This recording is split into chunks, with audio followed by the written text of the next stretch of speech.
Bonjour, bonjour, bonsoir les amis, ça dépend du moment où vous allez regarder cette vidéo. Aujourd'hui, j'ai décidé de consacrer cette vidéo pour vous parler de la révolution qui est en train de secouer le monde du football. Fini le temps où l'Europe avait le monopole du football mondial, où l'Europe s'accaparait tous les bons joueurs, où l'Europe était le centre de l'attention au niveau footballistique. Désormais, les championnats européens et les grands clubs européens devront faire face à la menace du football saoudien qui, euh, en l'espace d'une année et demie, depuis le recrutement de Cristiano Ronaldo, est en train de démontrer que le temps où les championnats des pays du Golfe étaient considérés comme une sorte de championnat où les joueurs allaient se retirer, bah là, l'Arabie Saoudite démontre clairement et prouve avec les actes et non avec de simples paroles ou des balivernes que le championnat saoudien est tout sauf un championnat où on va se retirer en paix et on va avoir une somme pharaonique d'argent. Bien sûr,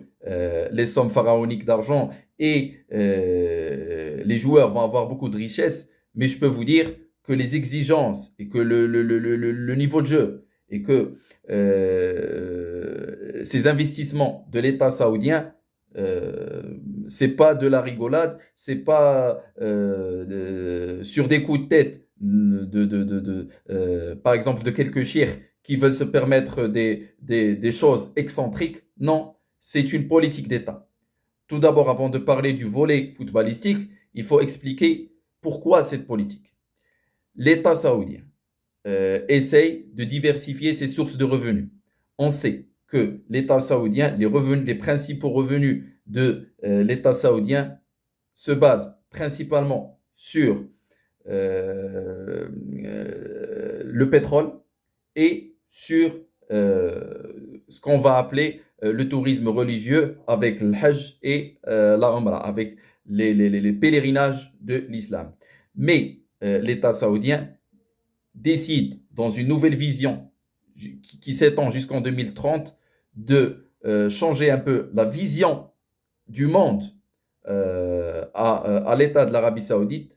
Et donc, elle a choisi de le faire à travers le football.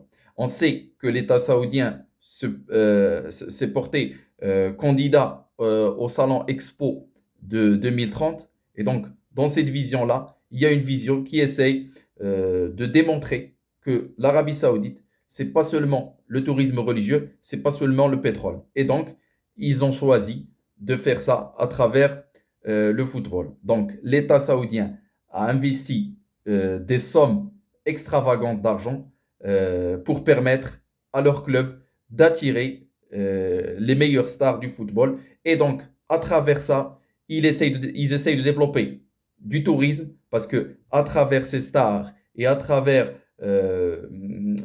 les feux des projecteurs des médias qui seront braqués sur l'Arabie Saoudite, il y aura beaucoup de gens qui vont se déplacer en Arabie Saoudite pour pouvoir voir ces stars. Et à travers ça, ils vont découvrir l'Arabie Saoudite et ça va engendrer aussi un développement au niveau touristique.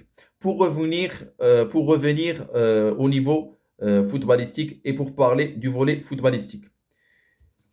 Si on fait une petite revue d'effectifs des joueurs qui ont rejoint le championnat d'Arabie Saoudite, on voit que c'est vraiment des stars de niveau mondial. Déjà, ce qu'il faut savoir, que avant que ces stars ne rejoignent l'Arabie Saoudite, le championnat d'Arabie Saoudite était de loin le meilleur championnat en Asie et le meilleur championnat au niveau arabe. C'est-à-dire qu'il y avait déjà de bons joueurs, mais là, avec cette nouvelle politique adoptée par l'État saoudien, le championnat d'Arabie Saoudite est en train de menacer, je dis bien menacer, la domination européenne dans le monde du football. Et Chefrin, Alexandre Chefrin, le président de l'UEFA, doit vraiment s'inquiéter et doit vraiment réviser le modèle du football européen parce que beaucoup de clubs européens ne peuvent plus rivaliser sur le plan économique avec avec ces investissements qui viennent d'État. Bien sûr, je parle de l'Arabie Saoudite qui a décidé d'investir dans son propre championnat, ou bien sûr à travers le Qatar qui a décidé d'investir à travers PSG, ou bien sûr à travers les Émirats arabes unis qui ont décidé d'investir à travers Manchester City, et même l'Arabie saoudite a investi à travers Newcastle. Donc, essayez de nous expliquer que le football est en Europe, Monsieur Shefflin, je veux bien, mais là, quand les pays du Golfe venaient et investissaient en Europe avec des sommes faramineuses et détruisaient la concurrence et détruisaient la possibilité d'avoir une saine concurrence et la permissivité avec laquelle l'UEFA leur a permis de casser toutes les règles du fair play financier, bah là, je pense que le football européen sera le premier à faire les frais. Et que personne ne me parle et que personne, et l'UEFA la première, ne nous dise que non, le football est un sport pour les pauvres et tout. Je pense que ce qui s'est passé là valide l'hypothèse des trois grands clubs qui sont le Real Madrid, le Barça et la Juve qui exigeait la nécessité de mettre en place une Super Ligue européenne avec beaucoup plus de revenus. Bah là, actuellement, on voit que des joueurs qui sont au sommet de leur art footballistique, bah, ils quittent l'Europe, à part, je dis bien à part Haaland et Kylian Mbappé, ils quittent l'Europe pour rejoindre l'Arabie Saoudite. Bon, j'ai dit le message que j'avais à dire. Maintenant, revenons au football et parlons football. Purement football et parlons terrain. Alors, maintenant, il faut que déjà, pour les non-arabophones, il faut qu'ils apprennent à prononcer le nom de ces équipes d'Arabie Saoudite. Ben, on va commencer par les joueurs qui ont rejoint Al-Ahli. Al-Ahli d'Arabie Saoudite. Al-Ahli de Jeddah. Al-Ahli de Jeddah, il y a Edouard Mendy. Edouard Mendy qui était meilleur gardien du monde en 2021, en 2021, qui a guidé Chelsea à la Champions League, qui a permis au Sénégal de remporter la CAN. On parle de Franck Kessié qui est quand même à l'âge de 26 ans un international ivoirien qui a gagné le Scudetto avec l'AC Milan, qui a gagné la Liga avec Barcelone, qui était quand même l'un des piliers à l'AC Milan. À Barcelone, il a fait quelques bonnes apparitions, qui a quand même 26 ans. On parle de Roberto Firmino, l'une des légendes de Liverpool.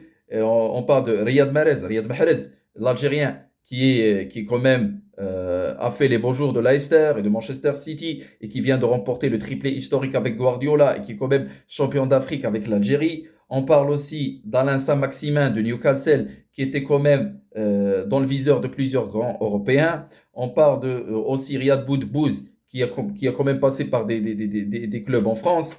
Pour passer à l'Ettifaq aussi, qui compte parmi ses rangs Steven Gerrard, la légende du football mondial comme coach, et Marcel Tisserand aussi. Il y a Jordan Henderson, le capitaine légendaire de Liverpool, Moussa Dembélé de l'Olympique Lyonnais.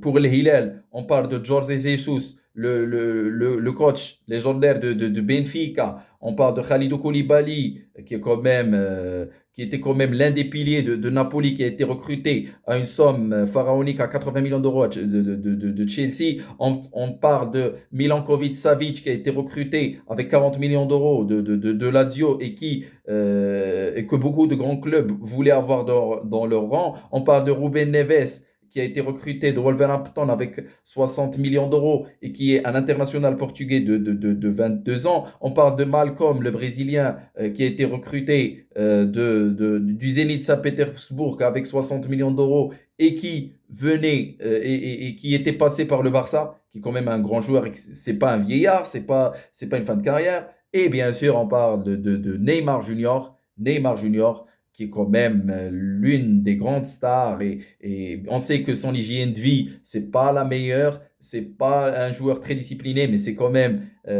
l'icône du football brésilien et c'est un joueur sur lequel le Brésil compte beaucoup pour essayer de remporter la Coupe du Monde 2026 et Al Hilal n'a pas encore dit son dernier mot au niveau du mercato. On parle de Yassine Bounou, le gardien marocain, la révélation du dernier mondial qui a quand même remporté 2 Europa League avec Séville et qui a été titré avec le titre du meilleur gardien en Espagne, Zamora, et qui était à 2 doigts de rejoindre le Real Madrid cet été pour remplacer Thibaut Courtois blessé, mais à cause de la CAN, ben là, Yassine Bounou, il a quasiment signé à Al Hilal. Je pense qu'il va jouer son dernier match aujourd'hui lors de la Supercoupe qui va mettre aux prises FC Séville à Manchester City. C'est pas encore terminé. Al-Ittihad de Jeddah n'est pas resté en reste avec un certain Karim Benzema, le dernier Ballon d'Or qui est jusqu'à présent Ballon d'Or, puisque on n'a pas encore élu Erling Haaland. N'Golo Kanté, qui est quand même un joueur qui est loin d'être en retraite, 31 ans, c'est un très grand joueur. On parle de Fabinho qui est quand même un très grand joueur et qui est quand même l'un des piliers de la sélection brésilienne. On parle quand même de Jota, qui est quand même un international portugais qui évoluait au Celtic. Et bien sûr, ces joueurs-là ne sont pas tout seuls. Il y avait eu avant quelques de bons joueurs brésiliens. On parle par exemple à l'Ittihad, on parle d'un joueur qui est quand même Romarinho, on parle de Coronado, on parle du Marocain, l'international marocain Hamdallah, qui est parmi les meilleurs buteurs dans l'histoire de la Ligue saoudienne. Par exemple, à Al Hilal, on parle aussi de l'international péruvien Carillo. Donc, c'est pas les seuls bons joueurs qu'il y a, mais il y avait déjà des bons joueurs sud-américains, des bons joueurs marocains, algériens et des joueurs aussi qui viennent des différents pays d'Afrique. Notamment, par exemple, on parle de Al Ittifaq, on parle de Marcel Tisserand, l'international du RDC. Donc, on voit que c'est vraiment un championnat à un niveau de jeu très élevé. Au niveau de Shabab, on parle aussi de Habib Diallo, l'attaquant sénégalais. On parle de Ever Banega, qui est quand même l'un des joueurs extraordinaires au niveau du milieu de terrain, qui a gagné 2 Europa League avec Séville et l'international argentin. On parle aussi de Carrasco, qui a quasiment presque signé.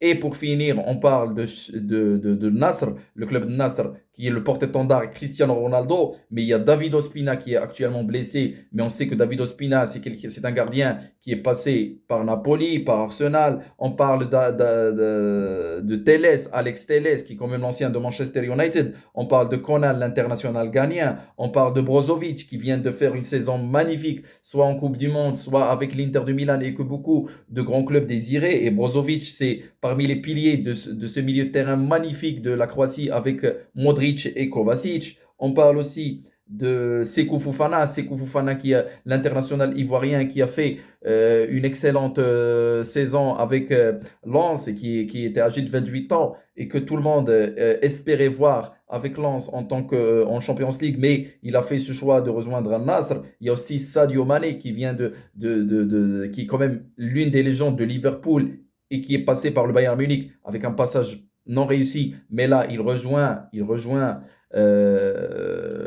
Al-Nassr. Donc je pense que on est en train de vivre une nouvelle ère dans le football, que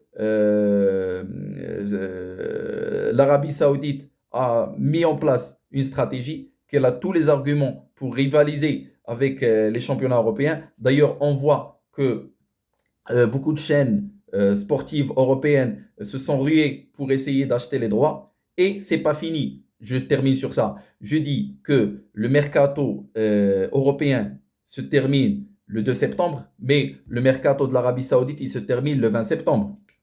Donc, les présidents des clubs européens et surtout Alexander Chefrin, le président de l'UEFA, doit encore avoir peur parce qu'il risque de perdre plusieurs autres joueurs parce que les clubs saoudiens n'ont aucune limite pour essayer de convaincre un joueur. Donc, je ne sais pas ce que vous en pensez de cette ligue. Dites-moi si vous allez la suivre ou pas. Moi, personnellement, je vais la suivre et je dis que dorénavant, elle a largement les moyens pour rivaliser et pour s'accaparer les feux des projecteurs face à beaucoup de matchs en Europe. Dites-moi ce que vous en pensez. J'attends vos réactions, vos critiques et vos commentaires. Et je vous dis au revoir jusqu'à une nouvelle vidéo sur votre chaîne Foot Confidence.